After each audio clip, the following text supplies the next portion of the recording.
Bueno, pues vamos a empezar con nuestro tema, que es filosofía y ejercicios espirituales.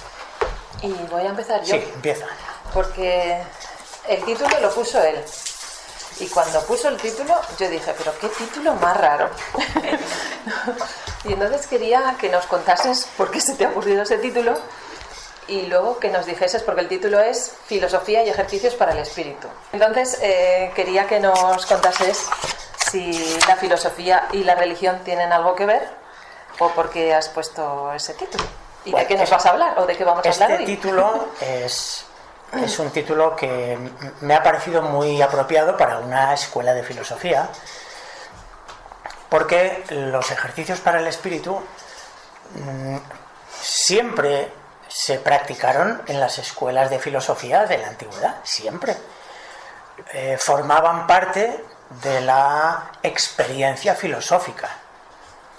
Lo que ocurre es que con el tiempo quiere decir, pues allá por el siglo II, después de Cristo, cuando el cristianismo empieza a tener un protagonismo, pues el cristianismo adopta la filosofía grecorromana. Uno de los grandes padres de la Iglesia fue Orígenes, otro, su maestro, fue Clemente de Alejandría. Eran filósofos grecorromanos que se convirtieron al cristianismo. Entonces, ellos, en su vida filosófica, pues la práctica era lo normal. Cuando el cristianismo adopta la filosofía grecorromana, pues todos los ejercicios, todas las prácticas para el espíritu, son recogidas por el cristianismo, adaptando algunas cosas, evidentemente. Lo que ocurre es que a lo largo de la Edad Media la teología va a comenzar a separarse de la filosofía, porque la teología basamentada en la fe pues va adquiriendo una mayor notoriedad y la filosofía queda como dicen algunos, como la sierva de la teología. Pero bueno, mantienen todavía cierta unión. Lo que ocurre es que con la aparición de las universidades ya desligan por completo la filosofía por un lado y la teología por otro. La teología queda con ejercicios espirituales, ¿no? En la vida monacal, San Ignacio de Loyola, etcétera, etcétera, quedan con los ejercicios. Y la filosofía queda relegada a un ámbito discursivo universitario carente de toda práctica. Por eso la filosofía llega hasta nuestros días como un discurso teórico y no necesariamente el que es profesor de filosofía trabaja internamente a través de una serie de ejercicios para, ennoblecer su alma. No necesariamente. Entonces, por eso la filosofía y los ejercicios espirituales o ejercicios para el espíritu siempre estuvieron juntos. Y ya lo vais a ver cómo a lo largo de la charla lo estudiaremos. Bueno, deciros que esto es una tertulia, por tanto, si queréis intervenir, podéis intervenir con vuestra opinión, con vuestras sugerencias, con vuestros comentarios, pero como también es un tema que igual sobre el que no habéis pensado, no pensáis todos los días, pues mientras queréis intervenir, nosotros vamos a ir diciendo o apuntando algunas cosas. Cuando se habla de ejercicios para el espíritu, claro, uno dice, pero ¿y ese espíritu dónde está? Y en el ser humano, ¿qué es? ¿No? Podríamos decir, ¿no? Porque nosotros, nuestra sociedad no está muy acostumbrado a hablar de cuestiones espirituales, ¿no?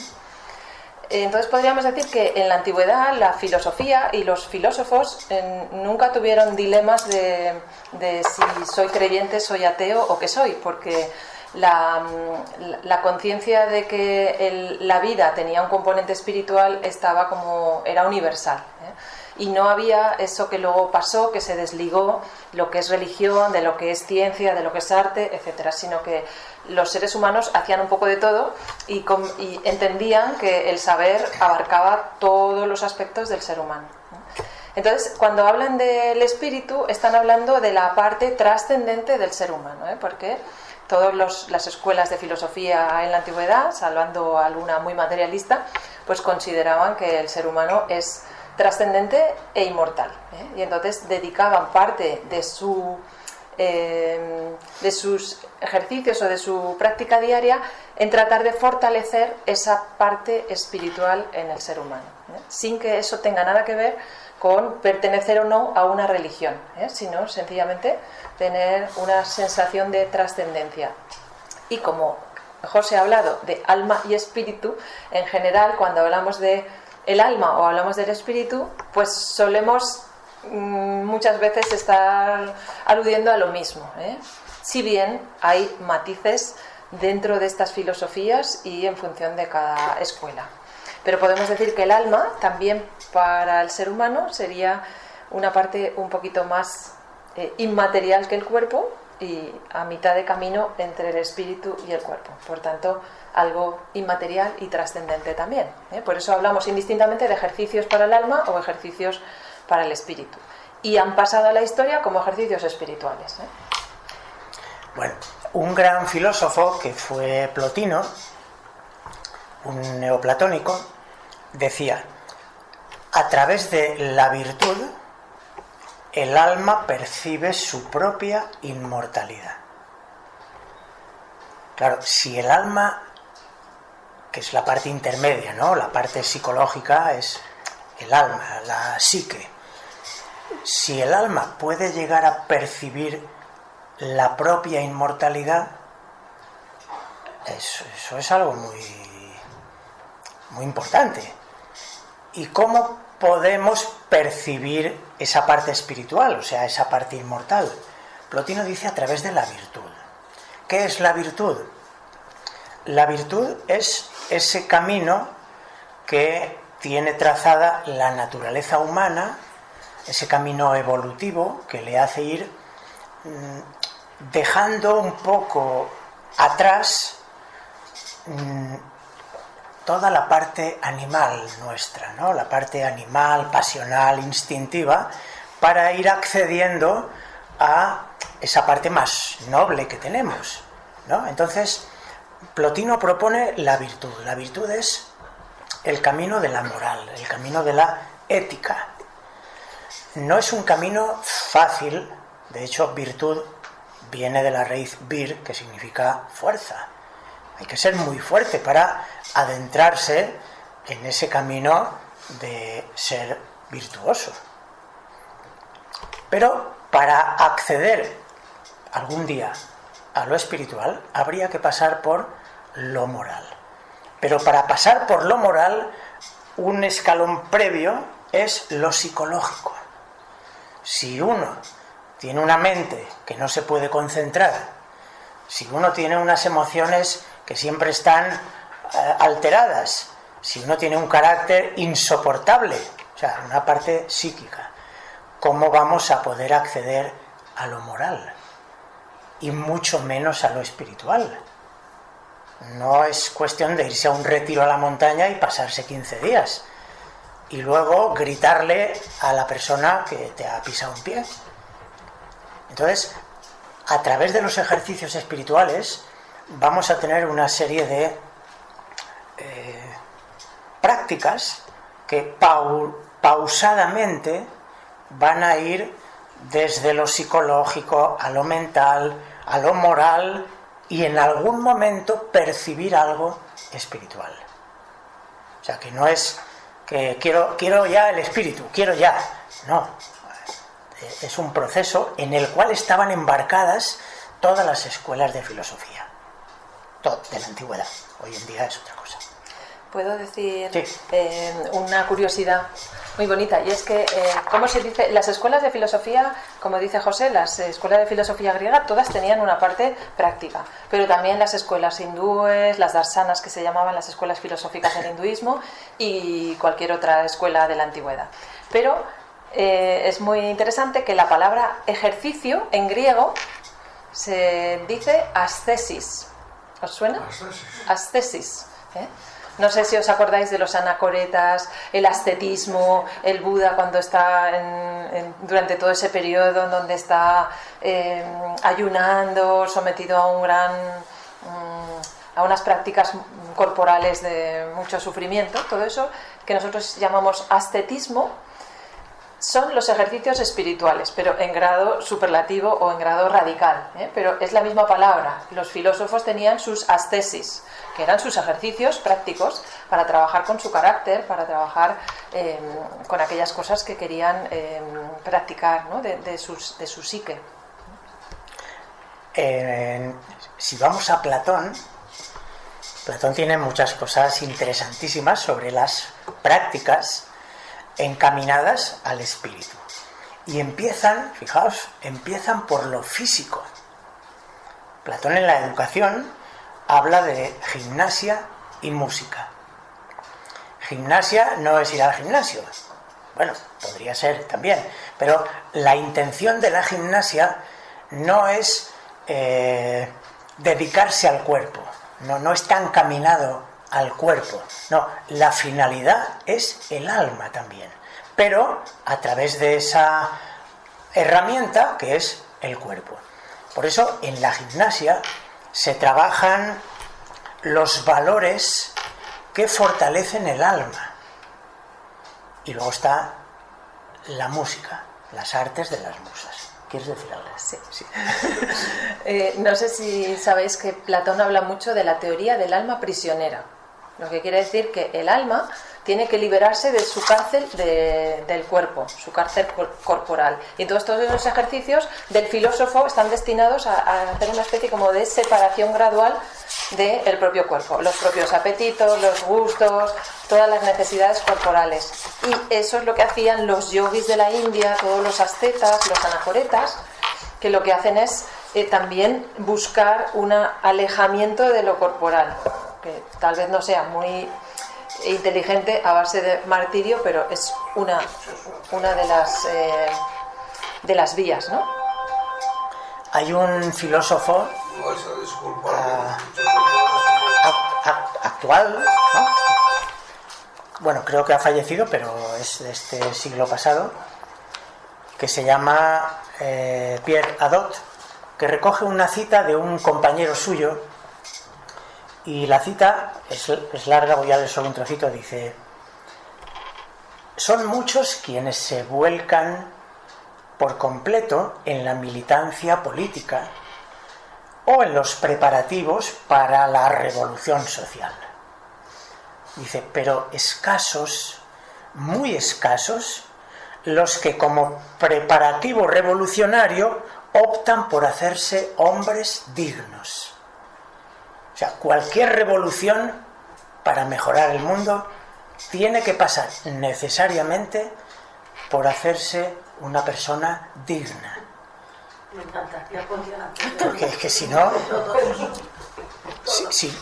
si nos reunimos una pandilla de delincuentes, pues ¿qué sociedad vamos a hacer? Pues una sociedad de delincuentes en la que uno ni siquiera podrá confiar en el otro. Entonces, todo pasa por hacerse seres humanos dignos. Y para ello necesitamos un trabajo externo, ¿no?, en la vida, con las circunstancias, aparejado a un trabajo interno. Tienen que ir juntos. Si no, no hay manera de poder mejorar nada. Si por dentro soy un egoísta, soy un vanidoso, pues ¿qué puede salir de ahí? Pues una relación con los demás donde no me aguanta nadie. Poco sana. Claro, muy poco sana, o tóxica, o, en fin. Bueno, yo quiero volver a recordar que es posible que nos cueste mucho por cómo consideramos la filosofía hoy en día, que en la antigüedad la filosofía era una filosofía práctica, y que la gente actuaba conforme a lo que pensaba, ¿eh? Y por eso teníamos escuelas muy diferentes entre sí, como pudieran ser la epicúrea, como pudieran ser los cínicos, que los cínicos, o sea, cada uno los veía y ya sabía que eran cínicos, ¿eh? Porque se comportaban tal y como sus maestros, pues la línea de pensamiento que habían marcado, ¿eh? ¿Sabéis de dónde viene la palabra cínico? Ah, qué bonito. Viene de la raíz can, perro. Eran llamados los perros, un poco despectivamente, porque tenían una forma de comportarse alejada de todo convencionalismo social y tenían un comportamiento que a los ojos de la sociedad pues era un poco como grosero, ¿no? Como perros. Los cínicos. Y de ahí viene cínico, los cínicos. Porque querían luchar un poco contra la hipocresía social y lo hacían así como muy enfrentadamente. Mira, he traído aquí todos estos libros y más que me he dejado por ahí, pero da igual. Y lo que voy a hacer es leer, o iremos leyendo un parrafito de cada uno de los libros para que tengamos constancia de que todas las escuelas de filosofía plantearon un trabajo práctico de este tipo y para que nos llevemos algunos pequeños ejercicios para casa. Sí. Venga, seguimos. Hay un filósofo llamado Filón de Alejandría, nació en el año 20 a.C., que nos ha dejado unos textos donde él recoge como en 2 listas una serie de ejercicios espirituales. Y quería decir de Filón que es o se le considera esenio o terapeuta. Sabéis que los terapeutas y los esenios eran unas comunidades judías, y entonces pues era de ese tipo de filosofía. Dice, gracias a Filón de Alejandría disponemos de 2 textos con listados de ejercicios. Uno de estos textos cita el estudio. O sea, cada palabra que voy a decir era considerado un ejercicio para el espíritu. El estudio, el examen en profundidad, o sea, lo que hoy decimos el examen de conciencia. La lectura, pero no la lectura así como quien lee una novela rápido y no como hay un marcapáginas que dice, hice un curso de lectura rápida, leí Guerra y Paz en 20 minutos. Creo que trataba sobre Rusia o algo así. No, así no. Eso no se refiere a esa lectura. La atención. La escucha activa. El dominio de uno mismo. Y la indiferencia ante las cosas indiferentes. El otro texto, habla de meditaciones, la terapia de las pasiones, o sea, tratar de controlar las pasiones, la rememoración de cuanto es beneficioso, el dominio de uno mismo, el cumplimiento de los deberes. Estos son muy generales. Luego vamos a entrar en detalle cosas muy específicas. Pero para que veáis que la lectura era considerada un ejercicio para el alma. La escucha, pero la escucha de verdad, la reflexión, la introspección. A ver cómo estoy por dentro, cómo está mi mente, cómo está mi mundo emocional. Son ejercicios. Si vivimos superficialmente todo el día, ahí no hay ningún avance. Y además, o sea, una de las cosas que suelen decir, ahora mismo no sé dónde lo he leído, creo que lo he leído en Blavatsky, que también la hemos traído como otra maestra de filosofía del siglo XIX, que decía que si nosotros nos pasamos 23 horas y media en un estado de auténtica dispersión, aunque luego pasemos media hora concentrados, haciendo ejercicios de concentración o de meditación, que en el fondo no estamos consiguiendo nada, porque casi toda nuestra vida está muy dispersa, ¿eh? Entonces lo que vale la pena es tener una regularidad en nuestra forma de comportarnos y que esta como mayor concentración, capacidad de escucha, reflexión, no sea algo puntual que uno hace en un fin de semana que se va especial, sino que sea algo que vaya incorporando en su día a día, ¿eh? Porque si no, todo lo que carece de constancia y es puntual tampoco tiene el efecto que nosotros esperaríamos.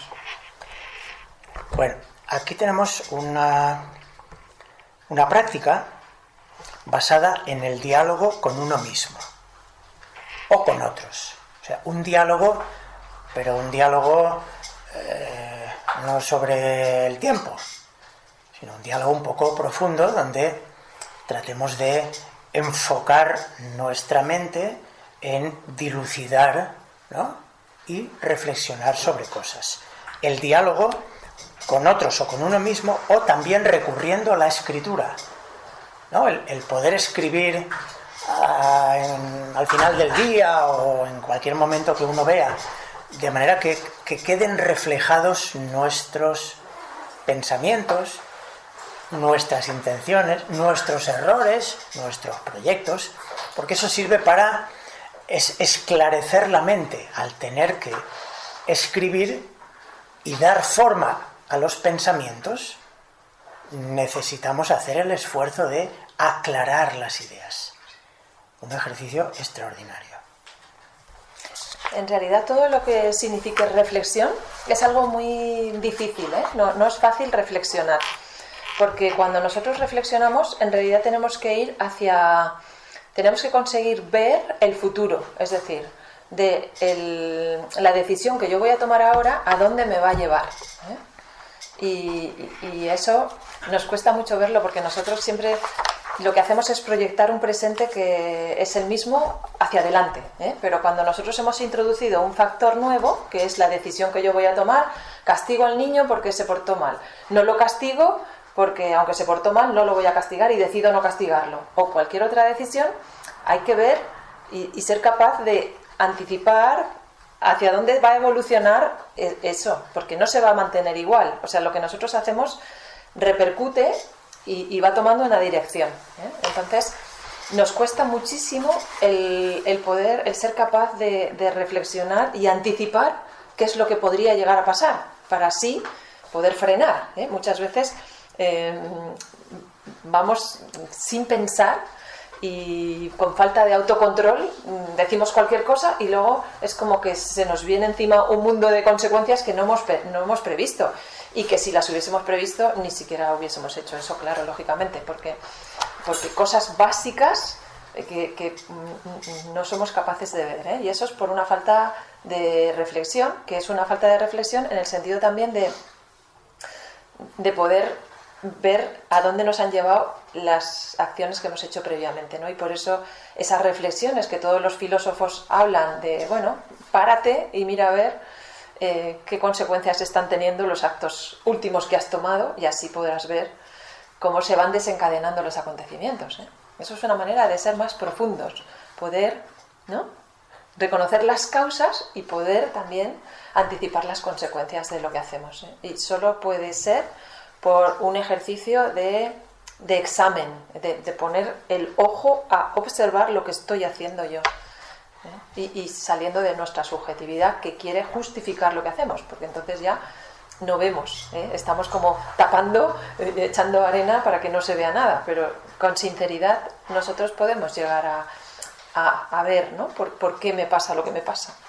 Bueno, ahora una cosa un poco más fácil. Epicuro. Los epicureístas han llegado a nosotros con la fama de que se pasaban buscando el placer.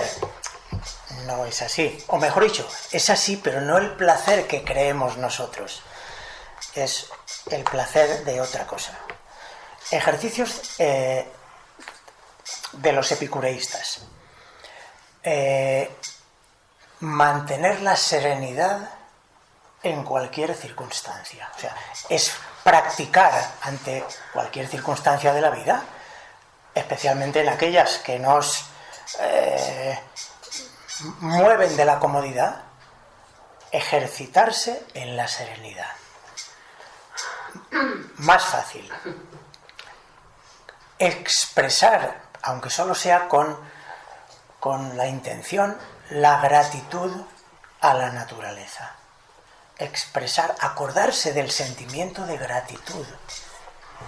Y el destino, la naturaleza, lo que nos ha dado, hay que saber agradecerlo, o sea, tener esa actitud. ¿Puedo hablar? Sí, y la última, la amistad.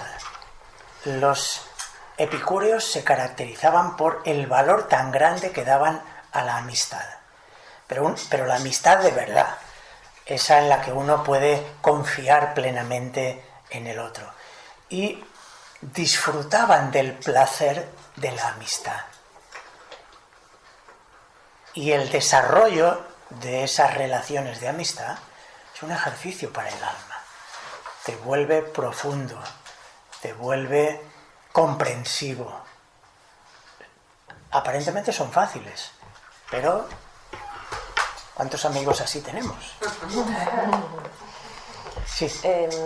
Sobre la gratitud, Marco Aurelio, en su libro Meditaciones o Soliloquios, tiene el primer capítulo dedicado a agradecer a todo el mundo que pasó por su vida. Entonces dice, agradezco a mi padre por esto, por esto, por esto. Agradezco a mi abuelo por esto, por esto, por esto. Agradezco a mi madre por esto, por esto, por esto. Agradezco a mis tutores, a este tutor por esto, por esto. A mi tutor de retórica por todo esto. Y todo, a mis hijos. O sea, todo es un canto a la gratitud. Y en algún momento más adelante dice, cuando te encuentres mal, lo único que tienes que hacer es acordarte de todos los seres que están a tu alrededor y entonces volverás a tener alegría. Es decir, si nosotros nos damos cuenta de cuánto nos han ayudado a lo largo de nuestra vida, eso solo, el sentimiento de todas esas buenas obras a nuestro alrededor, nos hará volver a sentirnos felices. Entonces, esto lo dice Marco Aurelio como un consejo de formación del carácter, ¿no? De cómo muchas veces tenemos un carácter pesimista en el sentido de que tenemos 50.000 cosas buenas y hay una mala que sucedió, una. Y esa mala que sucedió, que igual es momentánea, que pasado mañana ni nos acordamos, destruye toda la felicidad y todo lo que pueda haber pasado o que pase en nuestra vida. Platón, entre muchos otros ejercicios, habla de algo muy bonito, un poco difícil, pero es muy bonito, que es la conciencia de universalidad. ¿Eso qué quiere decir? Pues dejar de considerarse el centro del universo. Pensar solo en mis necesidades, en mis problemas, en mis asuntos y en mi ombligo. Y ampliar la conciencia al universo. Ya sé que es mucho decir, pero ampliar la conciencia para abarcar a los que me rodean, al mundo, a la naturaleza, o sea, sentirme parte de algo, no individuo aislado, no conciencia de individualidad, sino parte de algo, sin perder la de individualidad, que no la podemos perder, pero ampliar la conciencia, como dice un libro muy bueno que tenemos ahí, las esferas de la conciencia. 3 esferas, yo y yo. Una esfera pequeñita. Yo y los demás. Y darme cuenta de la presencia de los demás, las necesidades de los demás, en qué puedo ayudar. Y la tercera esfera, el mundo. El mundo, el universo del que formamos parte. Es un ejercicio que implica, cuando vamos por la vida, no estar pendiente solo de lo que me pasa, sino ampliar. Muy bonito este ejercicio. ¿Yo? Sí. Bueno, desde Egipto, enseñanzas de Taotep, que fue un escriba, un noble escriba, y dejó para su hijo una serie de enseñanzas recogidas, y entonces en una de ellas dice: no seas arrogante a causa de tu sabiduría, Al contrario, déjate aconsejar por los ignorantes igual que por los sabios, pues no se pueden alcanzar los límites del arte y no hay ningún artista que haya alcanzado la perfección. El discurso perfecto está más oculto que la piedra de jade y sin embargo se puede encontrar entre las mujeres que van al molino. Es decir, que en la sencillez de cualquiera uno puede encontrar una perla de sabiduría, ¿no? Y que esto es un alegato contra la vanidad y creo que también es una manera de fortalecer y formar nuestro carácter. Y otra, y así dejo ya este libro, el de Tao Te, pero que tiene un montón de consejos todos maravillosos. Dice, no debes secundar ninguna conversación malvada, ni siquiera debes escucharla, pues es la exteriorización de uno que no sabe dominarse. Divulga solo lo que tú hayas visto, no lo que únicamente hayas oído. No prestes atención a lo que hayas oído, ni hables de ello en ningún caso. Es decir, está diciendo, si alguien te cuenta algo negativo, sabéis que nosotros estamos muy abiertos a escuchar críticas, dice, no le hagas ni caso, dile, no quiero escucharlo, no quiero escucharlo. Alejémonos de las cosas que no hemos visto y que son parte de la rumorología esa que nos va llegando y que no sabemos bien. Volvemos a Platón. Sí. Este es fácil. El problema de estos ejercicios, aún los fáciles, es la constancia de hacerlos. Es el gran problema. Bueno, Platón dice, en el sueño, o sea, cuando vamos a dormir, en el sueño se liberan muchas trabas que en la vigilia tenemos, ¿no? Trabas, en fin, hay que mantener los buenos modales, mantener la cordura, la sensatez, y hay cosas que se pasan por la mente y nunca las haríamos. Pero en el sueño esas barreras bajan. Y en el sueño a veces podemos hacer barbaridades. Y claro, como es un sueño y no tenemos el control, pues, ¿qué vamos a hacer? Bueno, Platón dice, para liberarse de semejante tiranía, se puede recurrir a cierto ejercicio espiritual que consiste en entregarse al sueño tras despertar la parte racional del alma y haberla nutrido con bellos discursos y consideraciones. Dicho de otra manera, leer algo bueno antes de irse a dormir o escuchar buena música, de manera que la parte racional del alma, fijaos, no la instintiva, la parte racional del alma la activamos y a dormir. Y entonces el sueño empieza siendo una continuación de la entrada en el sueño. Esto está muy bien, ¿eh? Y puede llegar un momento, esto ya lo dicen otros maestros, puede llegar el momento en que seamos conscientes de que estamos soñando y podamos influir en los sueños. De manera que si el sueño se tuerce por caminos tortuosos, despertar. O sea, darse cuenta y despertar. Eso cuesta un poquito más. Pero se puede hacer también. Bueno, ¿algo que comentar? ¿Queréis comentar alguna cosa? Si queréis comentar alguna cosa, podemos comentar. Si no, yo había traído... Ah, sí, de los sueños. Sí.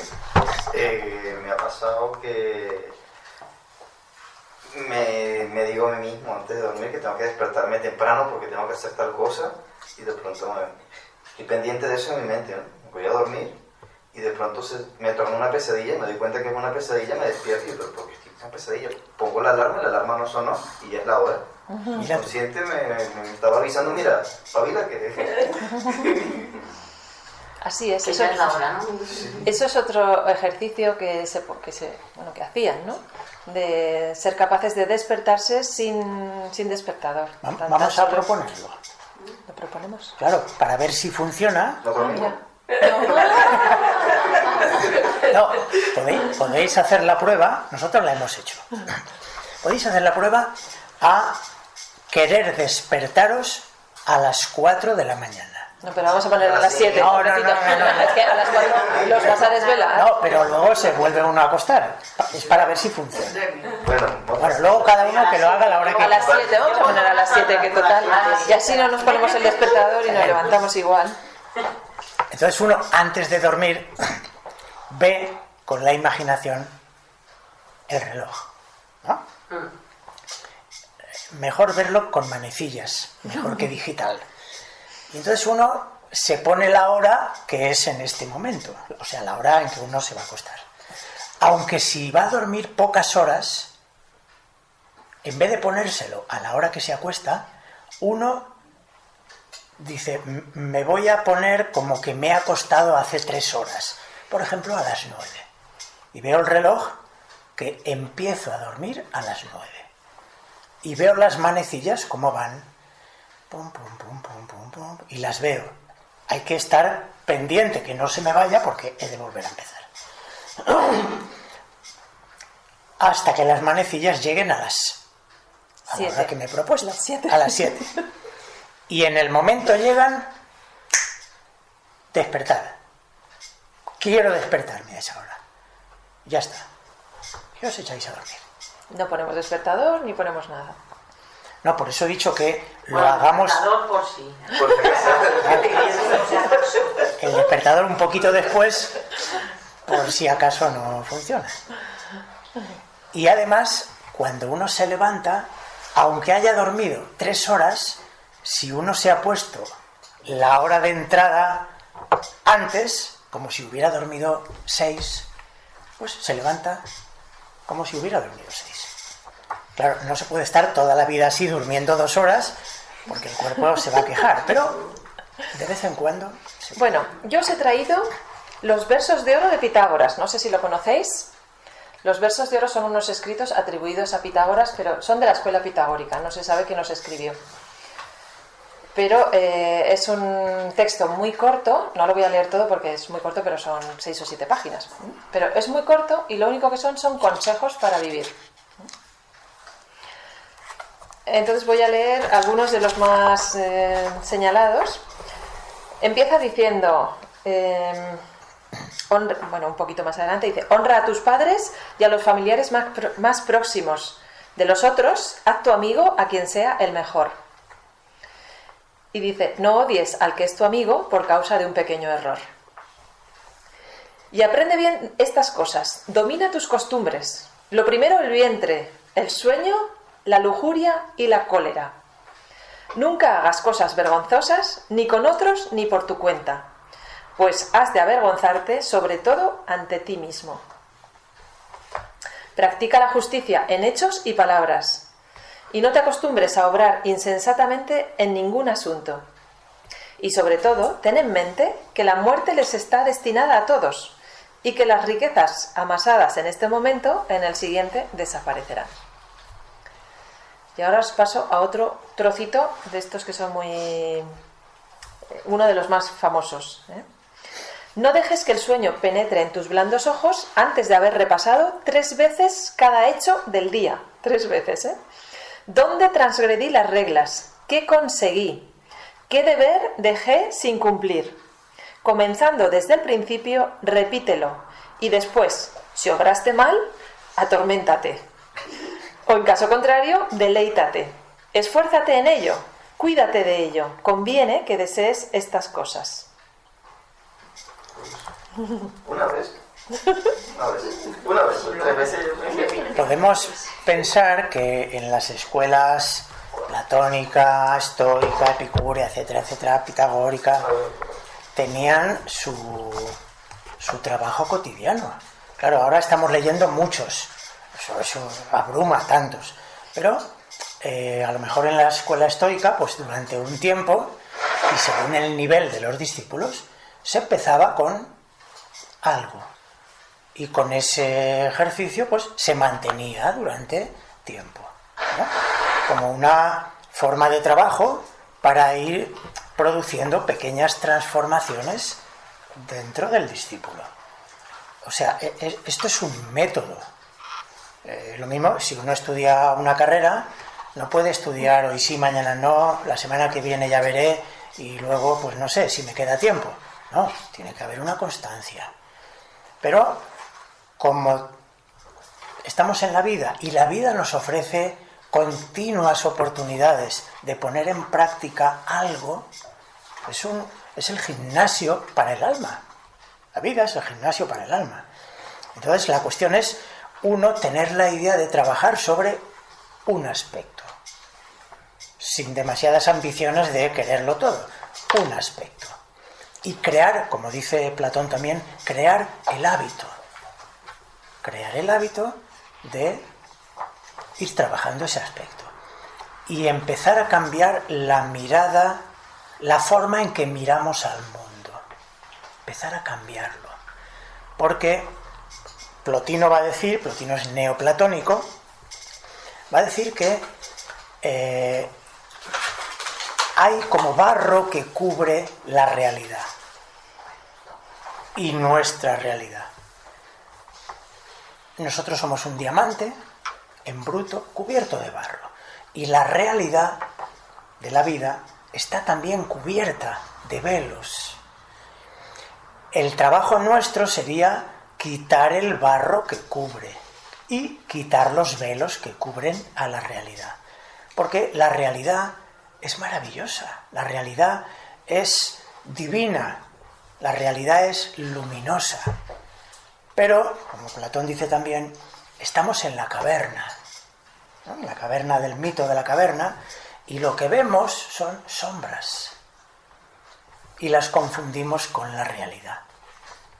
Lo que se trata, pues, es de limpiar nuestras emociones, limpiar nuestra mente, para que aflore el diamante que tenemos dentro. Y eso requiere, pues, una serie de ejercicios de limpieza, de purificación, de armonización, etcétera, etcétera. Eso es la parte psicológica, que dará acceso en algún momento a la parte espiritual. Pero tenemos que pasar por esa parte de armonización. Bueno, mira, justo lo acabo de encontrar. Os leo de Epícteto. Dice, para que veáis lo que suponía para ellos el trabajo consigo mismos, aunque estuviesen en sociedad con gente mala, ¿no? Como uno diría. Es que, claro, yo no puedo ser bueno porque es que tengo en el trabajo gente perversa, en la sociedad gente malísima, aquí y allá y tal, y todo el mundo me pone zancadillas. Bueno, pues veréis lo que decía Epícteto. Dice, que mi padre es malo, que mi vecino es malo. Lo serán en tal caso para ellos mismos, pero no para mí. Para mí son muy buenos. Por el contrario, pues su manera de ser sirve para que yo ejercite y fortalezca mi dulzura, mi generosidad y mi paciencia. Poderoso Mercurio, dame tu admirable varita, y no para trocar en oro cuanto toque, que ello sería ínfima y menguada cosa al fin y al cabo, sino para cambiar en bienes todo cuanto pasa por males, la enfermedad, la pobreza, la ignominia y aún la muerte misma. Es decir, que yo los considere que son bienes y no males, ¿eh? Igual que cuando veo a una persona y me quiero ir hacia otro lado, considerar que es un bien y que eso me ayuda a ejercitarme a mí. O sea, que es como, ¿no? Alguien que lo ha puesto ahí para que yo pueda sacar lo mejor, no lo peor. Sócrates, sabéis que iba siempre dialogando con la gente, ¿no? Sócrates era analfabeto, no sabía leer, no sabía escribir, pero era considerado por el oráculo el más sabio de toda Grecia. Bueno, y él utilizaba lo que ahora hemos llamado el diálogo socrático. El diálogo socrático es una forma muy particular de dialogar que en sí es un ejercicio para el alma también. Nuestro diálogo normalmente es cualquier cosa menos un diálogo socrático, porque yo estoy pensando lo que voy a decir mientras la otra persona me habla, que casi no sé ni lo que me dice, porque lo que importa es que prevalezca cada uno su opinión. Y como decía Sócrates, no tendemos hacia el diálogo, o sea, a seguir el camino trazado por el logos. El diálogo es un camino que nos debería conducir al logos. ¿El logos qué es? Pues es la razón, es la divinidad, o sea, es el camino del bien. Todo diálogo debería conducirnos a la búsqueda del bien, a la búsqueda de la verdad. Eso requiere una particular manera de dialogar. Por eso, en la escuela de Platón, la academia, y Sócrates en cualquier momento, pues iba ejercitando ese diálogo y haciendo ver a la gente cómo descubrir verdades a través de la dialéctica. Un camino muy interesante, porque el objetivo es: quiero descubrir verdades. No quiero salirme con la mía, quiero seguir el camino trazado por el logos. Por eso voy a utilizar el diálogos, con otro o conmigo mismo. Cuando nosotros tenemos un problema común, esto se ve mucho en las relaciones profesionales, ¿no? Hay varios profesionales, varios ingenieros que tienen que hacer pasar una carretera por un sitio, ¿no? Y en donde la empresa ganará dinero si hacen bien la carretera y lo perderá si hacen mal. Entonces se ponen ahí los ingenieros y empiezan a decir: no, esto tendría que ir por aquí. Ah, no, pero fíjate, ten en cuenta que no sé qué, que no sé cuántos. Y el otro lo tiene en cuenta. Y al final, ninguno quiere decir: no, la carretera tiene que ir por aquí, sino que todos quieren encontrar por dónde tiene que ir la carretera. Y entonces, sencillamente van aportando, porque nadie es dueño de la idea, sino que todos quieren llegar a la mejor conclusión. Pues esto que a veces se ve en discusiones o en argumentaciones que son profesionales, donde no hay ningún como interés en destacar, es muy difícil de llevarlo a nuestras opiniones personales, porque ahí lo que queremos es que prevalezca mi opinión y no veo nada, o sea, es como que no escucho nada, solo quiero argumentar y argumentar y argumentar algo que he decidido, que puede ser tan tonto como que el verde es el mejor color, ¿no? Y entonces voy por ahí. Pero si tuviésemos la misma tranquilidad como cuando estamos intentando resolver un problema o algo que es una encrucijada y en donde estamos todos sabiendo que la solución nos va a beneficiar a todos, si pudiésemos entenderlo así, pues podríamos practicar bien el diálogo socrático, ¿eh? Pero para eso hay que salir de la idea de que una conversación es un combate donde hay ganadores y perdedores. Otra forma de ver el mundo. Nuestra visión del mundo es utilitarista, ¿no? Y miramos la naturaleza y pues a ver qué podemos sacar, qué podemos utilizar, y a veces hasta a la gente la miramos con una visión utilitarista. Claro, es una visión que nos impide ver la realidad del mundo y de las personas. Entonces, hay un ejercicio que propone un alejamiento de esta visión. Y cuando vemos a la naturaleza, buscar una percepción estética. Si vemos cualquier cosa, buscar el acercamiento a la estética, o sea, acostumbrarse a esa forma de mirar. Es un ejercicio que nos permitirá ver la realidad de otra manera, más objetiva. Más objetiva. Y a Confucio. Confucio es otro filósofo que también nos propone pues eso, un trabajo con nuestro carácter y nos va dando consejos morales. Dice: he buscado en vano un solo hombre capaz de ver sus propios errores y de cargar con la culpa por voluntad propia. Es decir, una persona capaz de asumir lo que ha hecho mal, ¿eh? Dice: he buscado en vano. Eso quiere decir que todos intentamos echar las culpas fuera y pensar que no es por nuestra culpa, sino que alguien nos miró mal o alguien nos ha hecho algo. ¿Y qué propone entonces? Propone darnos cuenta, propone en que seamos nosotros los que nos demos cuenta que eso es imposible. O sea, que no es posible que en una vida uno nunca haya tenido la culpa de algo. Y entonces intentar decir, bueno, en esto que ha pasado, ¿dónde está mi parte de culpa? Y asumirla, ¿eh? Y decir, bueno, porque yo solo puedo cambiar aquello que me corresponde, pero si hay algo que me corresponde, pues ahí está mi trabajo. Entonces muchas veces una actitud muy cómoda es, yo aquí no tengo nada que ver. Entonces es, bueno, vamos a replanteárnoslo, ¿tenemos algo que ver en esto que ha pasado? Entonces empezar por eso, que dice, qué asombro, ¿no? No he visto nunca a un ser humano que sea capaz de asumir su responsabilidad. Lo dice con ironía. Aquí tenemos a los estoicos, que, bueno, los estoicos tienen muchísimos ejercicios. Aquí proponen una cosa muy interesante, dado que frecuentemente buscamos el placer, ¿no? El placer, el bienestar. Todo el mundo busca, pues, alguna forma de placer, de bienestar.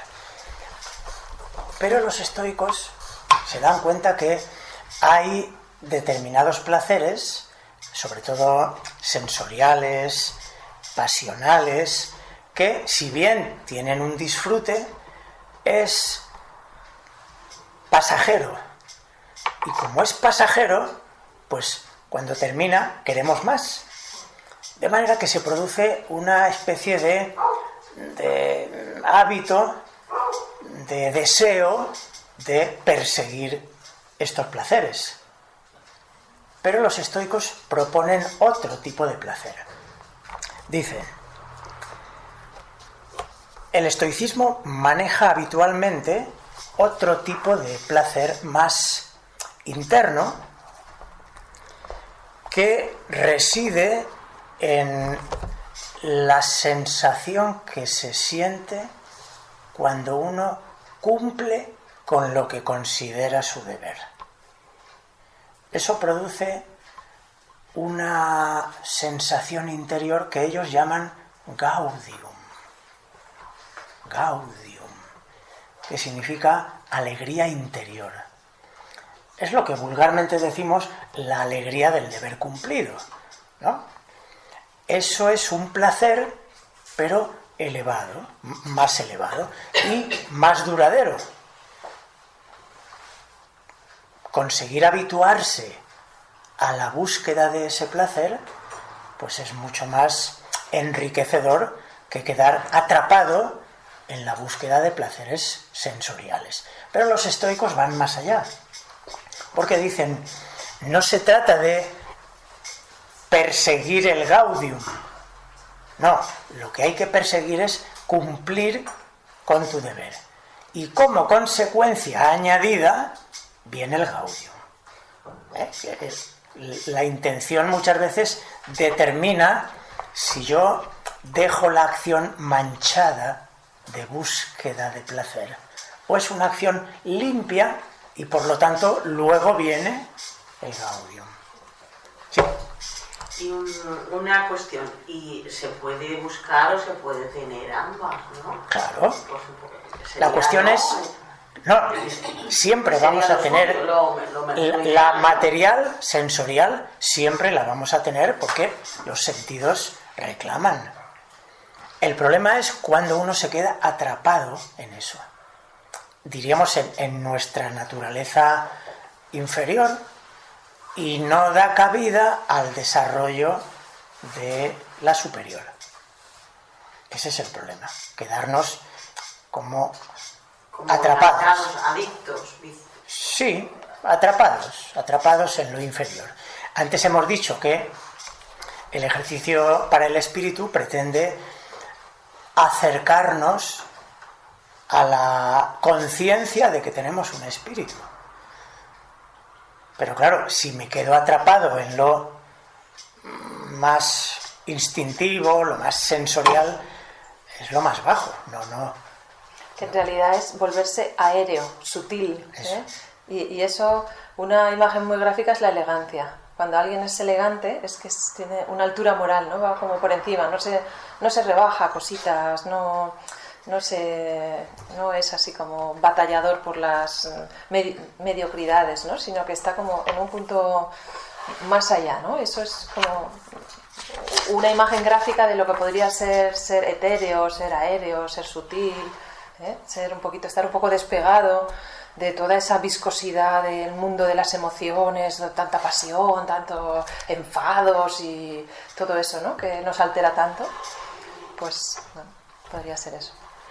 Hoy en día estamos muy acostumbrados, con tantos medios de comunicación y internet, estamos acostumbrados a tener mucha información.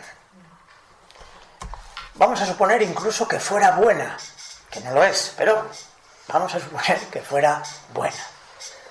Pues dice, en la antigüedad no interesaba tanto la información como la formación.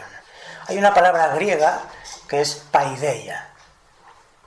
Paideia es la formación griega que se daba a los jóvenes. O sea, la ciencia, el método, la paideia, ¿no? Hay libros publicados sobre ello que hablan de una formación integral en la que lo importante no era tanto llenar de datos, historias, la mente, sino formar el carácter y formar los varios aspectos que componen al ser humano. Uno de ellos es la mente, evidentemente, pero está las emociones, está la parte vital, está la parte moral y está la parte estética y está la parte espiritual. En todas esas facetas del ser humano tenía que entrar la educación. Por eso nosotros, que podemos elegir aquello que leemos, que buscamos, tal, si cambiamos la intención de estar bien informado, ¿no? Tener mucha bibliografía, que no está mal, pero fundamentalmente es la formación. ¿Hago algo por mejorar mi mundo interior? ¿Hago algo por tener una nobleza de corazón ante las circunstancias? ¿Hago algo, bla, bla, por lo interno? Paideia. Eso es un ejercicio o un método de trabajo hacia el desarrollo de lo espiritual. Veis que en nuestra sociedad estamos muy adelantados en algunas cosas, pero en otras las hemos relegado a el olvido. En realidad, todos estos pueblos de la antigüedad consideraban que existía la evolución, esa de la que nosotros hablamos, pues para ellos el ser humano tenía que evolucionar en la vida, y evolucionar era ser mejor, que ya lo ha dicho José, pero es que desde que yo llego a la vida hasta que me vaya a ir, tendré que haber cambiado, y ese cambio tiene que ser a mejor. Hoy en día nos convencen de que yo soy así. Bueno, si no te gusta, pues oye, vete, pero yo soy así. Y es como si en realidad no tuviese opción a cambiar. Yo soy así hoy, pero mañana seré mejor y pasado seré mejor si trabajo mi carácter. Entonces, y trabajo conmigo y intento ampliar mi visión mental. Todo ese trabajo que requiere un esfuerzo es el que puede hacer que yo mañana sea mejor que hoy, pero eso era el objetivo de todos los pueblos de la antigüedad, el mejoramiento del ser humano. Hoy no lo tenemos tan claro y entonces pues es una sociedad más teórica, porque nos dejamos más estar, o parece que no sea tan importante, ¿no?, esto de cambiar o mejorar, pero en la antigüedad era vital que el ser humano, y además como una de las claves de la felicidad, el que pudiéramos sentirnos mejor, porque cuando uno se ve tropezando siempre con la misma piedra, al final le entra un sentimiento de impotencia, de negatividad, de muchas cosas que hacen que estemos más infelices, mientras que claro, frustración. Cuando vamos mejorando y decimos, fíjate, yo a los 15 años siempre me dejaba la cama por hacer y no sé qué, y ahora mira, un dechado entró en mi casa y esto... Bueno, y digo, ¿ves? He cambiado. Mi madre decía, no, tiene remedio. Sí. Hay un ejercicio que tiene relación con eso. Y también es muy, muy bonito para hacerlo, que es, dado que los estoicos decían que detrás de este cosmos, detrás de esta naturaleza, hay una inteligencia que lo rige todo, ¿no? Una causa que da lugar a las leyes que rigen todo. Las leyes están ahí, pero hay una causa, un Dios, un absoluto, como queramos llamarle, ¿no? Una inteligencia superior. Entonces los estoicos proponían, a través de nuestra mirada, tratar de encontrar las huellas de Dios. Dicho de otra manera, las huellas de la inteligencia divina. Entonces, cuando miramos el mundo, podemos tratar de profundizar con nuestra mirada y ver cuánta inteligencia hay detrás de los procesos naturales. Pero qué divina inteligencia rige todas las cosas. Nuestro propio cuerpo. ¿Con qué inteligencia funcionan todos los sistemas orgánicos de nuestro cuerpo?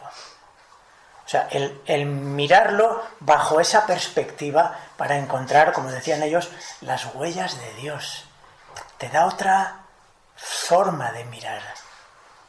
Y esa forma de mirar te eleva la conciencia. Cuando te eleva la conciencia, puedes llegar a percibir realidades que no están aquí en la materia, están en otro nivel. El que no se vean no quiere decir que no existan. Las causas que dan lugar a las cosas no se ven, pero sin las causas no existen las cosas. Esto es un micrófono, alguien lo pensó y cuando lo pensó y lo diseñó, no existía. Era una idea, pero esa idea es la causa que ha dado lugar a la plasmación material. Este cosmos material tan maravilloso, ¿de dónde ha salido? ¿Qué inteligencia que hay detrás? O sea, maravillarse. Esa mirada. Bueno, y ya vamos a ir terminando. Sí, vamos a ir terminando. Os voy a leer unos fragmentos de un libro que se llama Ocultismo Práctico, que tiene unas insinuaciones prácticas para la vida diaria. Bueno, dice muchas, voy a leer solo unas pocas. Dice, levántate temprano, tan pronto como te despiertes, y no te quedes perezosamente en la cama, medio despierto y medio soñando. Ahora viene lo difícil, ¿eh? Dice, después reza fervorosamente por la regeneración espiritual del género humano. Por la regeneración espiritual del género humano, a fin de que cuantos luchan en el sendero de la verdad reciban positivo y vehemente aliento de tus oraciones. ¿Puedo decir algo? Sí. Gracias.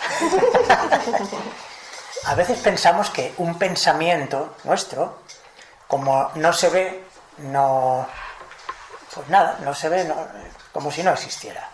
Pero cuando lanzamos un pensamiento de rencor a alguien, pensamos que no pasa nada. En lo invisible pasa.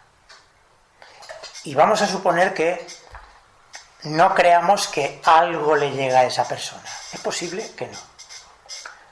Pero en nosotros, cuando damos rienda suelta a un pensamiento o a una emoción de rencor, nos estamos enturbiando.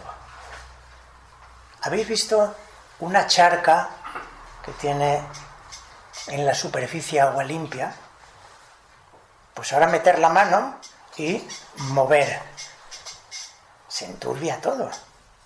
Ya no nos vemos reflejada nuestra imagen.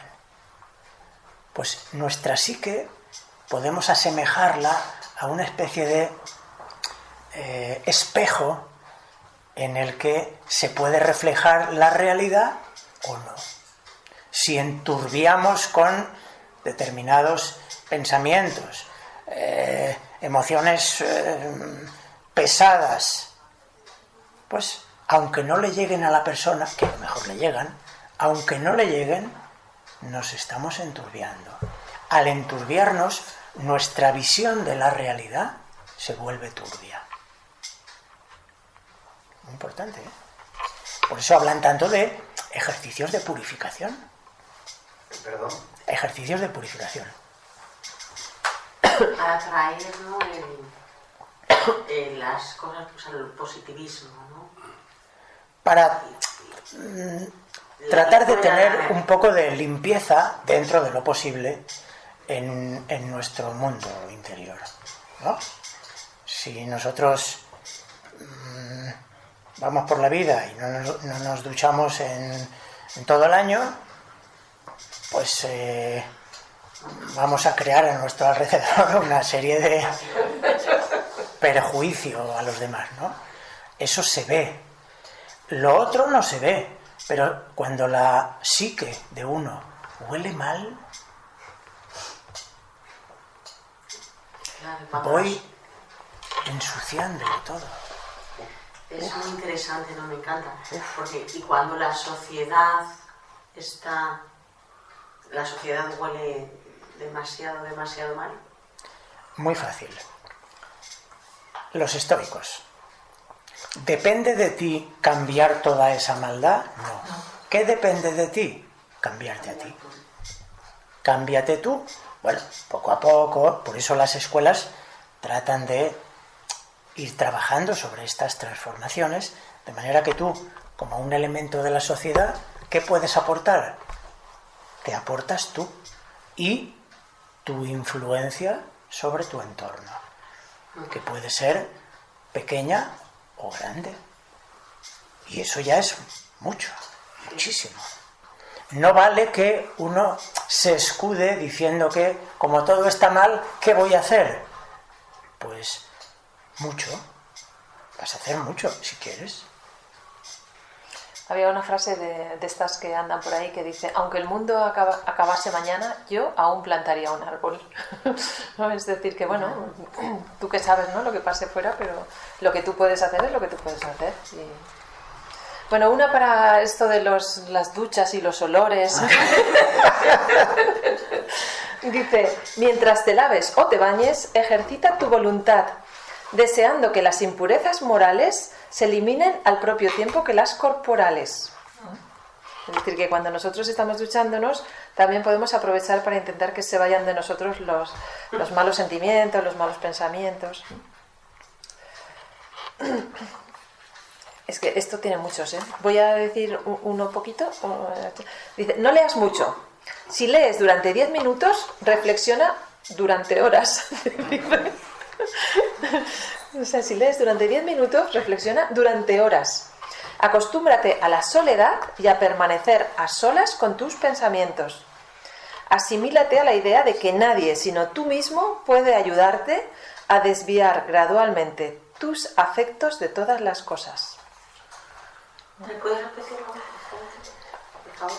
Asimílate la idea de que nadie, sino tú mismo, puede ayudarte a desviar gradualmente tus afectos de todas las cosas. Es decir, somos nosotros los que podemos desviar o cambiar nuestros apegos y nuestra manera de ver las cosas, nosotros. Y entonces esa soledad nos ayuda para también encontrar las claves, ¿no?, y los modos de acción. Y luego dice: antes de entregarte al sueño, reza como hiciste por la mañana. Y luego pasa revista a las obras del día y echa de ver en qué has faltado y resuélvete que no volverás a incurrir en la misma falta al día siguiente, ¿eh? Lo mismo que hemos leído en los pitagóricos. Mucho trabajo, Bueno, os agradecemos que hayáis venido, que podamos compartir juntos estas reflexiones, siempre ayudados un poco pues por los grandes de la antigüedad. Y bueno, estáis invitados a las siguientes actividades que hacemos. Muchas gracias.